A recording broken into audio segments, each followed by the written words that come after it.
ரயில்வேயில் தமிழர்கள் தடம் பதிப்போம் உங்களுடன் தமிழ் ஐஏஎஸ் அகாடமி.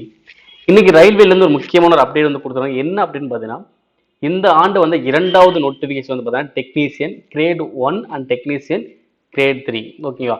இப்போ டெக்னீசியன் கிரேட் 1 சிக்னல் இந்த பதவிக்கான அப்ளிகேஷன் ஸ்டேட்டஸ் வந்து ரிலீஸ் பண்ணியிருக்காங்க. ஸோ உங்களுடைய அப்ளிகேஷன் வந்து ப்ரொவிஷனல் அக்செப்டடா, இல்லை கண்டிஷனல் அக்செப்டடா, இல்லை ரிஜெக்டடா அப்படின்னு சொல்லிட்டு ஒரு ஸ்டேட்டஸ் வந்து நீங்கள் பார்த்துக்கலாம். ஏன்னா நம்ம அப்ளை பண்ணியிருக்கோம், நம்ம கரெக்டாக அப்ளை பண்ணி கரெக்டாக இருந்துச்சுன்னா ப்ரொஃபஷனலி அக்செப்ட்னு வரும், இல்லை சில கண்டிஷனோட அக்செப்ட்னு வரலாம். நீங்கள் கரெக்டாக பண்ணாமல் இருந்தால் உங்களுக்கு என்னாகும், ரிஜெக்டட் ஆகிருக்கும். ஓகேவா? இதை பற்றி ஒரு ஸ்டேட்டஸ்க்கான ஒரு இதுதான் கொடுத்துருக்காங்க. இதை எப்படி செக் பண்ணணும் அப்படின்றது நம்ம சொல்லிடுறோம். அதே மாதிரி உங்களுடைய மொபைல் நம்பருக்கும் மெயில் ஐடிக்கும் பார்த்தீங்கன்னா உங்களுக்கு மெசேஜ் வந்து சென்ட் பண்ணுவாங்க. அதுலேயும் உங்களுக்கு தெரிஞ்சுக்கலாம். ஓகேங்களா?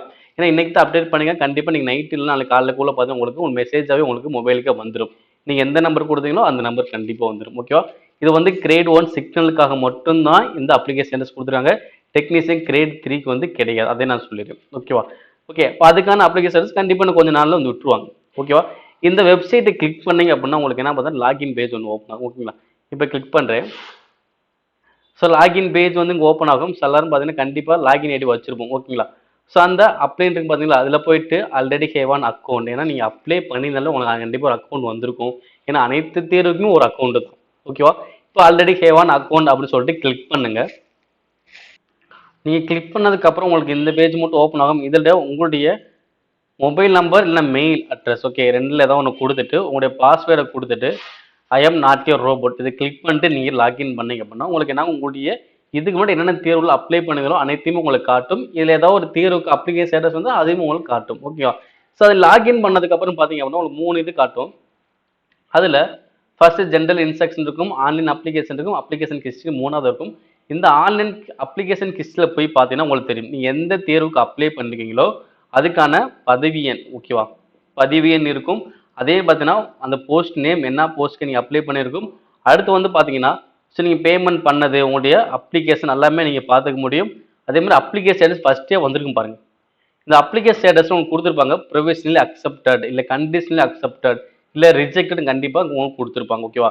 நீங்கள் லாகின் பண்ணதுக்கப்புறம் அப்ளிகேஷன் ஹிஸ்ட்ரியில் போயிட்டு அந்த எந்த பதவிக்கு அப்ளை பண்ணணும், இப்போ கிரேட் 1 சிக்னல் தான் வந்திருக்கு, அதுக்கு அந்த பதவியில் வந்து உங்களுக்கு அப்ளிகேஷன் எப்படி இருக்குன்னு செக் பண்ணி வச்சுக்கோங்க. ஸ்டேட்டஸ் அக்செப்டட் ஆயிடுச்சு அப்படின்னாலும் ப்ரொவிஷனலும் சரி கண்டிஷனும் சரி கண்டிப்பாக என்ன பண்ணீங்க, அடுத்த தேர்வுக்கு நீங்கள் எழுத எலிஜிபிள் ஆகிட்டீங்க அப்படின்னு அர்த்தம். ஓகேவா? ஸோ அதே மாதிரி ரிஜெக்ட் ஆகிட்டீங்க அப்படின்னா நீங்கள் தேர்வு எழுத முடியாது. ஓகேங்களா? அதையும் நம்ம நல்லா தெரிஞ்சுக்கணும். ஸோ மேக்ஸிமம் பார்த்தீங்கன்னா உங்களுக்கு ப்ரொவிஷனல் கண்டிஷனல் மேக்ஸிமம் அக்செப்ட் ஆகிருக்கும். நீங்கள் ஏதோ ஒரு சின்ன சின்ன மாறுதல் பண்ணிக்கும் போது மட்டும்தான் உங்களுக்கு அப்ளிகேஷன் ரிஜெக்ட் ஆக வாய்ப்புகள் இருக்குது. ஓகேங்களா? ஸோ அப்போ அக்செப்டட் ஆயிடுச்சு அப்படின்னா நீங்கள் தேர்வுக்கு இன்னும் நல்ல தயாராகலாம்.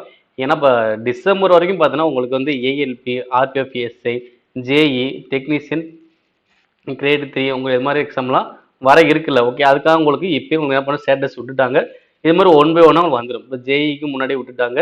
இப்போ வந்து பார்த்தீங்கன்னா டெக்னீஷியன் கிரேட் 1க்கு வந்திருக்கு. ஸோ ஒன் பை ஒன்று உங்களுக்கு வந்துகிட்டே இருக்கும். ஸோ அதை பொறுத்த மாதிரி தேர்வுகள் வந்துடும். ஓகேங்களா? ஸோ அப்போ தேர்வுக்கு தேவை மாணவர்கள் இன்னும் உங்களுடைய ப்ரிப்பரேஷனை அதிகப்படுத்துங்க. நம்மளுடைய தமிழ் ஐஏஎஸ் எக்ஸாமும் கண்டினியூஸாக வீடியோ கொடுத்துட்டு தான் இருக்கும். ஸோ அந்த வீடியோ முழுமையாக பாருங்கள். ஸோ மேக்ஸாக இருந்தால் ரீசனிங்காக இருந்தாலும் சரி, இல்லை ஜிகே சயின்ஸ் அனைத்துக்கான வீடியோஸும் கொடுத்துட்டு தான் இருக்கும். ஒவ்வொரு வீடியோவும் கண்டிப்பாக ரொம்ப முக்கியமானது. என்ன ப்ரீவியஸ் இருந்து கேட்கப்பட்டதோ இல்லை எக்ஸ்பெக்டட் கொஸ்டின் தான் கொடுத்துக்கிட்டு இருக்கோம். உங்களுக்கு கண்டிப்பாக யூஸ்ஃபுல்லாக இருக்கும்.